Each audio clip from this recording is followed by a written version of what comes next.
First, we should remember how unusual this situation is. Not since the parties went to having primaries, electing delegates, and then holding conventions have we had this kind of uncertainty over what's going to happen over who the Democratic nominee will be. But Democrats do have rules that would apply. So the delegates are now pledged to President Biden, but they're not legally bound. They're not bound to vote for him.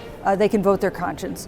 He might encourage them to vote for one candidate or another, but it wouldn't be up to him. It would be up to the convention delegates. You know, a lot will depend on whether there is a broad consensus in the Democratic Party around who to nominate. If that happens, then you might have a relatively orderly convention. You know, we're accustomed now to only one roll call because the victor has been predetermined, the person who's going to be nominated.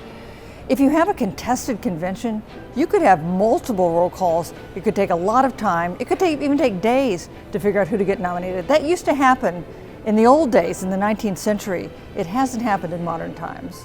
You know, the Democrats tend to be a fractious group, and there are all kinds of Democrats. There are very progressive Democrats, there are more moderate Democrats. So what party leaders would like to avoid is fractures among them as they move to a nominee. If not, you could see the kind of chaotic debate that we haven't seen in decades at an American convention.